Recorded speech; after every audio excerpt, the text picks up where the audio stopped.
ఎందుకంటే ఏం చెప్పాలి అని కృష్ణ గారికి చెప్పారా మీరు? నేను కృష్ణ గారితో అన్నాను. ఆయన ఓ నవ్వు దుప్పదేగా ఎక్కడ పుట్టొస్తాయని నీకు మాటలని. ఇట్టప్పుడు షూటింగ్ అప్పుడు కూడా జోకులు చెప్తుండేవాడిని కదా. అవును అవునవును, నాకు గుర్తుందండి. దాంట్లో పాపం ఆయన అందులో కొంచెం జోవియల్గా ఉంటాడు. చాలా జోవియల్ మనిషి, స్వాభావికంగానే బాల మనిషి, ఆయన మంచి మనిషి. వ్యక్తిగతంగా ఎలా ఉన్నా పర్సనల్గా బిహేవియర్ అది బయట అసలు చాలా సరదాగా ఉంటుంది. మంచి తేడా ఏముండదండి, ఎంత చాలా హ్యాపీ అందరితో. కొంచెం నటుడు బాగా మంచివాడు అంటే కొంచెం మంచి గౌరవం ఇచ్చి అభిమానిస్తారు, కొంచెం అభిమానం ఎక్కువ ఉండేది. అవును, అప్పుడు ప్రభాకర్ రెడ్డి గారు వీళ్ళంతా. అవునండి. ఇప్పుడు ఎన్టీ రామారావు గారితో మీకు ఇప్పుడు ఆ సినిమా ద్వారా జరిగింది, మళ్ళీ రామారావుతో మీకు సర్దుకుందండి తర్వాత రోజుల్లో? అంతేనా, అలాగ మళ్ళీ ఇంకెక్కడ కలయిక కానీ? అప్పుడు రామారావు గారు బ్రహ్మర్షి విశ్వామిత్ర అనుకుంటా సినిమా చేశాడు, ఆయన ఓన్గా తీశారు రామారావురే. అవును, అదే ముఖ్యమంత్రి ఎందుకు చేయకూడదని ఆయన బాడీ వీడు ఎందుకని ఓన్గా తీశారు. ఆ సినిమాకి డబ్బింగ్ చెప్పడానికి మద్రాసు వచ్చాడు. చెప్పి వెళ్ళిపోతూ ఎయిర్పోర్ట్లో యాక్చువల్గా ఆయన వచ్చారంటే 100 మహాతులు వస్తారు కదా. అవును కదా. 25 మంది పక్కన మంచి ఆజానుబాహు పచ్చని డ్రెస్సు సన్యాసిని వచ్చేకు పోగు కిర్రి కిర్రి కిర్రమంటూ చెప్పులు వేసుకుంటూ వస్తున్నారు. ఆ క్రితం రోజు ఏంటంటే మద్రాసులో ఈ ప్రొడ్యూసర్స్ కౌన్సిల్ లాంటిది ఏదో పెద్ద మీటింగ్ జరిగింది. దానికి హైదరాబాద్ నుంచి వీళ్ళందరూ పెద్ద పెద్ద వాళ్ళందరూ కూడా వెళ్ళారు, ప్రొడ్యూసర్లు అందరూ. ఓకే, సరే అందరూ ఇటు ఓళ్ళు ఉన్నారు, ఆయన అట్లా వస్తున్నారు, రామారావు వస్తున్నారు, ప్రతి ఒడు అటే చూస్తున్నారు. అట్లా నేను నాకు ఎందుకు వచ్చిందో ఐడియా, కావాలన్నా సూట్ కేసు అక్కడ పెట్టి మన విజయ్ చంద్ర లేడు, అవును అతనున్నాడు నా ముందు, మరి అతను గుర్తుందో లేదో, సూట్ కేసు అక్కడ పెట్టి ఒక్క నిమిషం సూట్ కేసు చూస్తుండ అన్న. ఏంటంటే బాత్రూమ్ అన్నాడు, ఇప్పుడే వస్తానని వెళ్ళిపోతాను. వెళ్ళి రామారావుకి నమస్కారం సార్ అన్నాను. అంటే అందరూ అట్లా చూస్తున్నారు, అయిపోయాడు ఎండి కొడుకు చంపేస్తాడు ఆయన. ఆయన గవాలన ముందు అని గుర్తుపట్టాం బ్రదర్, విన్నాను మీరు చాలా మంచి ఆర్టిస్ట్ అని విన్నాను. చూసారా, కీప్ గుడ్ హెల్త్, చూసారా హెల్త్ బాగుండటం వల్ల ఇది భగవంతుడు ఇచ్చేది, మే గాడ్ బ్లెస్ యూ అని బలం తట్టాడు. టక్కుని కాళ్ళదండం పెట్టేశాను, వేసి వచ్చేసాను. వీళ్ళందరూ వేసినప్పుడు నన్ను అడిగిన వాళ్ళందరిలో చాలామందిని వేస్తున్నప్పుడు షూటింగ్ చూసి అబ్బా ఏం చేస్తున్నాడు రా అన్న వాళ్ళే. ఏం బుద్ధి ఉందా లేదు నీకు, సాచోటి పీస్తే ఏమయ్యేవాడు, ఆయన మహానుభావుడు ఊరుకున్నాడు, ఆయన పర్సనల్ పీకే అంటున్నాడు, చెంప బయలుపోయి మొహం చచ్చేవాడివి అన్నట్టు మొదలెట్టారు. సరే విని విని 5 నిమిషాలు ఆగి, మీలాంటి దిక్కుమాలిన ముండాడుగులతో రోజు తినే దిట్లు ఓ దెబ్బ కొట్టాడు అనుకోండి అకౌంట్ క్లోజ్ అయిపోతారా, అంతే కదా. అంతే, once for all account settle అయిపోతే ఎవడు మాట్లాడ్డా అని అంటే అందరూ ఓర్ని గుండె దేరింతారు అని అందరు నన్ను తిట్టారు.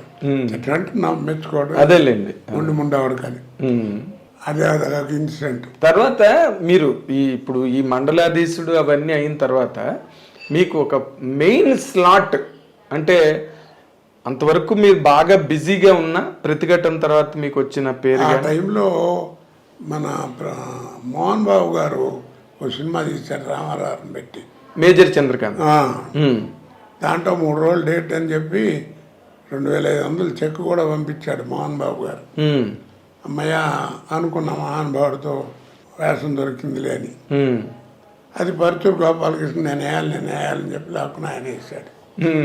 సో అలా మిస్ అయిపోయింది రామారావు, మిస్ అయిపోయింది. ఆయనతో ఒక్కడితేనే చేయలే నేను ఇండస్ట్రీలో. ఆయనతో నంది అవార్డు తీసుకున్నాను, అన్నీ తీయించుకున్నాను, ఆయన ఇచ్చారు, నేను కానీ యాక్ట్ చేయలేను. ఓకే, కానీ మీరు రామారావు గారి తాలూకా సినిమా ప్రయాణం, ఆయన పాత్రలు కానీ లేకపోతే ఆయన రాజకీయ ప్రస్థానం కానీ టోటల్గా జీవితం మీకు చూస్తే మీరు ఒక సీనియర్ నటుడుగా, సరే ఎంతో కొంత మీకు పొలిటికల్ సాంగత్యం మీకు కూడా ఉంది కాబట్టి ఆయన మీద మీకు ఏమనిపిస్తుంది సార్ ఆయన గురించి మీరు తలుచుకున్నప్పుడు? ఒకటే మాట అండి, కారణ జన్ముడు అంతే. మళ్ళా ఇంకో రామారావు పుడితే తప్ప ఎన్టీ రామారావు లేడీ. అంతకంటే పెద్ద మాట లేదు ఇక ఆయన గురించి. అవునండి, అవును. ఒక ఘంటసాల వెంకటేశ్వరరావు, ఉమ్, ఒక ఎన్టీ రామారావు గారు, వాళ్ళంతా కారణ జన్మలు. అవునండి, ఒకసారి పుడతారు. ఇంకే మళ్ళా ఘంటసాలేడి, అవును, రామారావు. అది ఆ మాట అంటే మరి వాళ్ళ అబ్బాయిలకి వాళ్ళకి కోపం రావచ్చేమో రామారావు. ఆయనకు కూడా మహానుభావుడు. వాళ్ళే చెప్తారు కదా నాన్నగారు. అవును, బాలకృష్ణ గారు ఎప్పుడు ఆయన నోట్లో ఎప్పుడు నాన్నగారి పేరే ఉంటుంది కదా. పేరే ఉంటుంది. తర్వాత డైలాగులు కూర్చుంటే ఆయన డైలాగులు చెప్తుంటారు. అవును, కాబట్టి ఆయన ఇది అంటే కారణజన్మలు ఎందుకంటున్నానంటే ఒక్క వ్యక్తి, ఒకే వ్యక్తి కడివడి పాలల్లో విరిగిపోవాలంటే ఒక్క ఉప్పు కడికి చాలన్నట్టుగా ఇంతమంది కోట్ల మంది తెలుగు వాళ్ళు ఉంటే మహానుభావుడు ఒక్కడు నిలబడి 6 నెలల్లో కాంగ్రెస్ గవర్నమెంట్ పడగొట్టి పట్టుదల బట్టి దేశమంతా తిరిగి ప్రపంచ ఖ్యాతి గంచాడు ఆ ఒక్క ఎలక్షన్తో. ఒక్కడు మర్చిపోయాడు. తర్వాత పక్కన చేరిన భజన సమాధానం పక్కన పెట్టింది.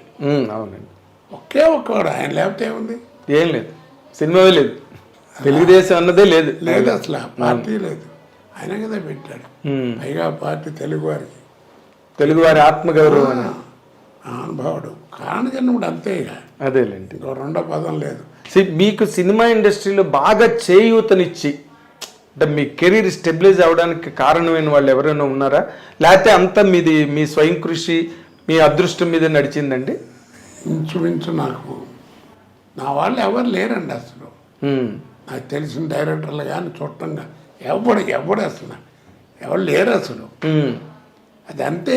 ఎందుకు జరిగింది అందరికీ రాదు. ఏదో ఉంది భగవంతుడు ఇచ్చిన దయ అంతే. ఆయన ప్రాప్తం ఆయన ఇచ్చింది తప్ప నేను గొప్ప అనుకుంటే నాశనం అయిపోతా. అదేలేండి.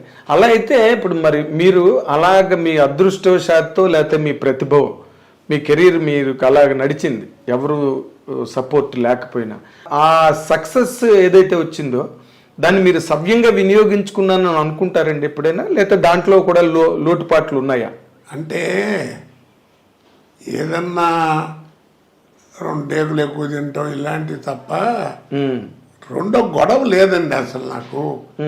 యథార్థంగా చెప్తున్నాను. ఇప్పుడు ఈ ఫోటోలు అన్నీ ఉన్నాయి కదా, ఈ గెటప్లు ఉన్నటువంటి ఫోటోలు, మామూలు ఫోటోలు బోళ్ళు ఉన్నాయి.